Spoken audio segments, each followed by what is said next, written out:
All right. What's up, comrade? How's it going? Hello, hi there. Audio is all right?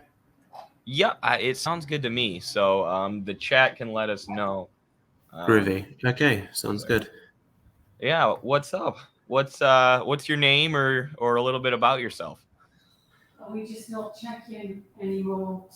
I am. We're just hoping for bed. Apologies for background noise. It's fine. I was a part of your Basics of Marxism class, actually. I was one of the students on there, so I got to experience that. As for my name, you have my display there, so you can, yeah. No, either, yeah, I Google translated it. It was supposed to be like Zarsbane or something, so did that.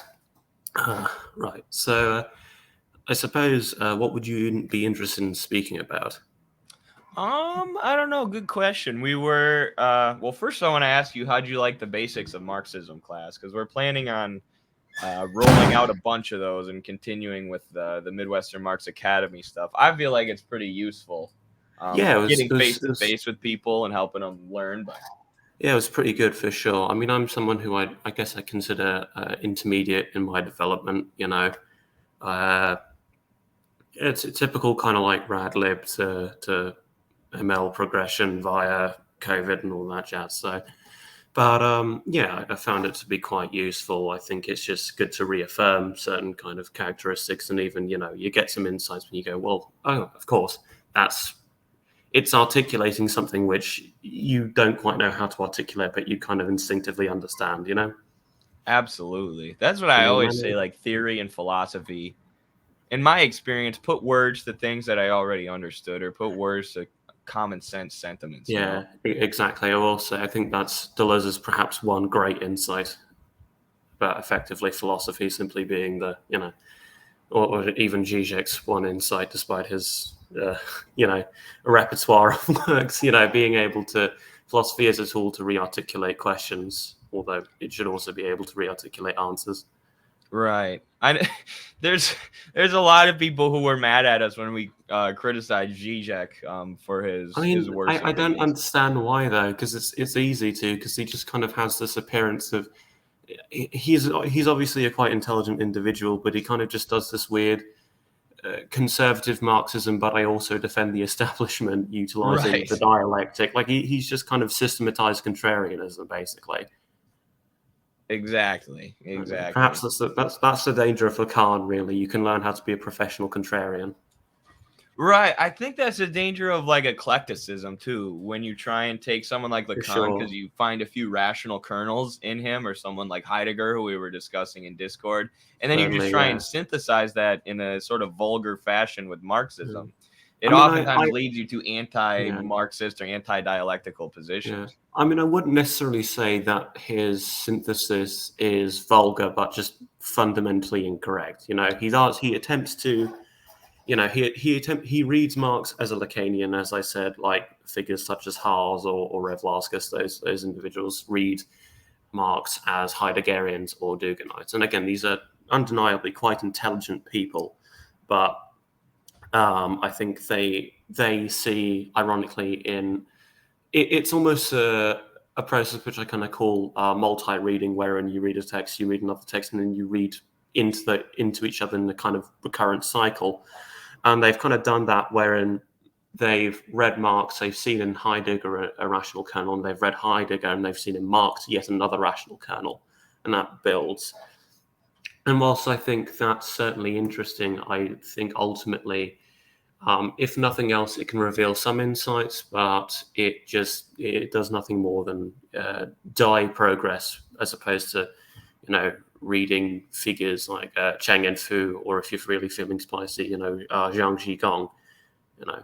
And it's not as if I'm certainly averse to doing that sort of reading. I've read Schmidt quite prolifically, and I find he's aided in my understanding of Mao, and then Mao vice versa on Schmidt, and it's made me more able to better critique those kind of individuals.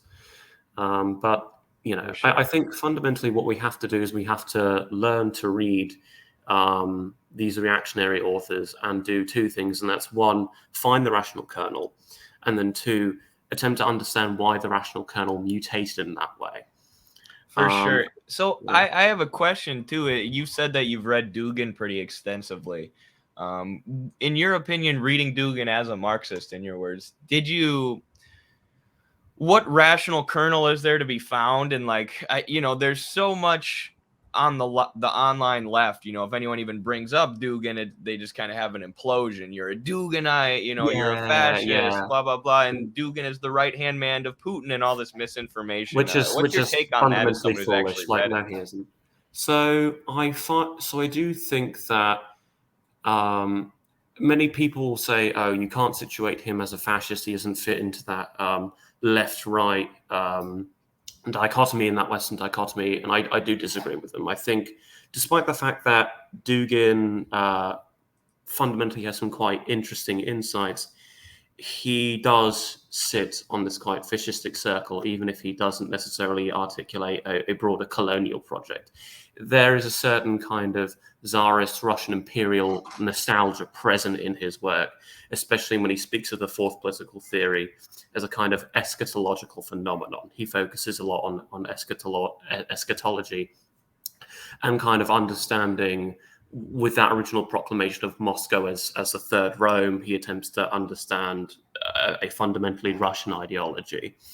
And so when he speaks about various truths, we have our own Russian truth, I think that's where the kind of fundamental discontinuities which make Dugin both worth reading, but also worth combating, is how we can understand a particularity in the dialectic.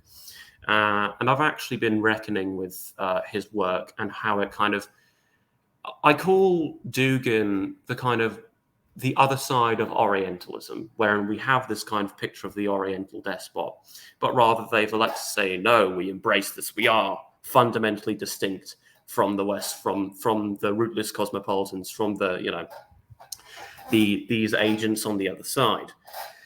And so I've been working on a quite large piece now at this point called progressive chauvinism, and that has a fundamentally double meaning, where you have chauvinism cloaked in the form of progressives, which AOC, DSA, all of these various actors who are part of the compatible left, but also chauvinism, which in some form or another could be considered progressive as a certain kind of a revolt against global hegemony. Right. And so when you look at Dugin attempting to affirm this kind of, because as Ross pointed out, he is fundamentally identitarian, but he isn't identitarian in the same way that a Western leftist is or a Western rightist is. It's a kind of civilizational identitarianism. And if you're able to read Dugin in a kind of Marxist enough way, you could kind of make that leap from Dugin to Xi Jinping thought, with this idea of the rejuvenation of the Chinese dream and the establishment and the affirmation of the Chinese nation. And so I think with Dugin, what we can read productively from him is the affirmation of civilizational difference. But then we have to take that kernel and attempt to universalize it. That's really interesting. That's a great analysis. I mean, admittedly, I've never actually dug into Dugin's works, or I've never read him, which is why I appreciate that you have. And I think part of reading him as a Marxist is understanding the historical context and conditions that created Dugin. Like, do you know how many crazy ideas were flying around Russia after the collapse of the USSR? And that's what really fascinates me, especially about Russia today. It's such a tremendous ideological mosaic, wherein you have like the Liberal Democratic Party, who are they are actually quite accurately Liberal Democrats, but you have figures like Khodorkovsky, who in many ways is quite imperialist, but he advocates for Swedish model. I read a bit of Richard Sakwa on Russia, so that's kind of where I get a lot of my info. But yeah, attempting to understand, this is how I do read Dugin, as someone who's kind of a sign of the times. We've seen this kind of, and not only sign of the times as the collapse of unipolar hegemony, but as kind of understanding into unipolar hegemony in context with the fall of the Soviet Union and the deadlocks of that system. And that's what Dugin has fundamentally attempted to do. I think he's failed because he's kind of fundamentally misunderstood the Marxist project. Right. But that's the core of the fourth political theory, and this is more recent by him, because if you go back even to 95, he has this paper called Fascism, Red and Borderless, which, it's very fun, and he kind of actively speaks of it as this return to heroism, and I think that's what we have to avoid, is this kind of tendency, and I think this is a mistake that Infrared makes, is this kind of, when we speak of rootedness, when we speak of a kind of the understanding of the proletarian as a part of this either national or civilizational unit, that Marxism will fundamentally reaffirm this kind of national identity and bring it to its full realization, because it has a tendency, in that quite Heideggerian sense, to understand capitalism as a force from without, and to understand it as this kind of parasitic complex, which in many ways it obviously is, but it misunderstands how one can develop dialectically. And so I think that's why you have figures like Roderick Day, who fight very hard against this, because you see that because he does understand this, and he's one of the people who was able to snap me out of that kind of Nietzschean Marxist thing, where it's like you have the kind of, we are going to affirm the national consciousness as opposed to the class consciousness. And whilst I think in some aspects that can be very progressive, in many aspects it's obviously quite reactionary. And so I think that's the kind of paradox with people like Dugin and Heidegger, especially in an anti-colonial context. Because if you read figures such as Fanon or Ali Shariati, they do, in a sense, kind of take the doctrine of Dasein and apply it to the national consciousness in a way that Dugin has. And I think the difference between Dugin is the peculiarities of Russia's development, because I see Russia, and Putin is fundamentally the kind of consolidation of Russia's bourgeois revolution, because it never fully had that. It had 1905, which obviously introduced bourgeois elements and it gave them more hegemony, but that system was never fully, consecrated. It was never fully made that. And so with the peculiarities of this development, we see kind of the colonization of Russia, if you could speak of it, through the 1990s with the Comprador Yeltsin and Putin pre-2008. And so when he goes, no, we're going to basically do kind of this national capitalist, this kind of national bourgeoisie revolution against more imperial powers, that's where you see figures like Dugin, where they attempt to reconcile this fundamentally sort of capitalist and to an extent old imperialist instinct with the colonial contradiction which Russia has faced. And this is pointed out by Lacerdo in an interview, I forget which one it is, but it is kind of quite fundamentally that Russia has been the epicenter of this quite uneven and strange development, where it's both been the bulwark of reaction, but also has to constantly face these colonial threats. And I think we just see that contradiction embedded in modern Russia now. That's super interesting. Great analysis. I got one more question, then I'll let you go because we got to move on. And some people wanted, apparently, the chat is liking your analysis here because they want you to share your social media handles if you have them. But I got one more question. What? Okay. Sorry, go ahead. On Twitter, I have Deproletariat 2.0 or Max G, and on Instagram, that's also Max G, all caps. There's the underline between Max and G. No, it's Max G 2050. Sorry. So Max, all caps, underscore G, all caps, underscore 2050. So you can follow me on those. I don't post a lot, unfortunately. I'm much better at speaking than I am at writing. I'm a bit lazy, unfortunately, but I read. So final question, yeah? Yeah. So we're often told in the West that Dugin is Putin's right-hand man, and Dugin is the ideological arm of Putin. Mm-hmm. To what extent do you think Dugin and his sort of ideology has an influence on Putin, or is it and to what extent is it exaggerated by the Western media?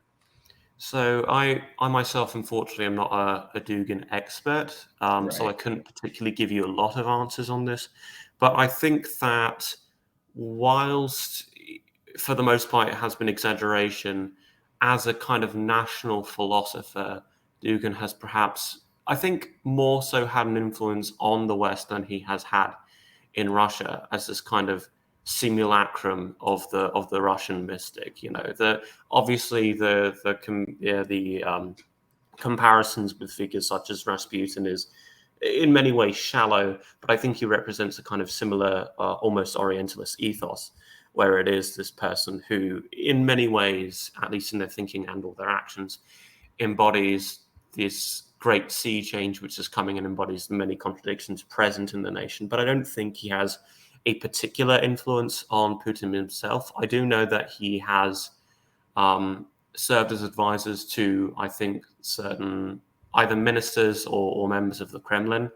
And I think at one point it was said that he had a meeting with Lukashenko, but I haven't seen Lukashenko particularly go, "We are going to make a multipolar world. Maybe early potatoes." But, you know, I can't really speak on that. But broadly speaking, I think the role of Dugin in kind of international relations is over-exaggerated. I think, first and foremost, if you want to read Dugin, you read him, and this is going to sound a bit perhaps condescending, but a bit as a curio, you know? And also, if you want to read up on international relations theory, the guy knows his stuff. He's like an encyclopedia. So eventually you can find something which is a bit less, you know, insane, so to speak. For sure. Well, thank you so much for coming on and sharing that information. We're going to move on to another guest now, but this was great. Everyone follows Czar on his socials that he shared, and yeah, thanks for coming on. Thank you.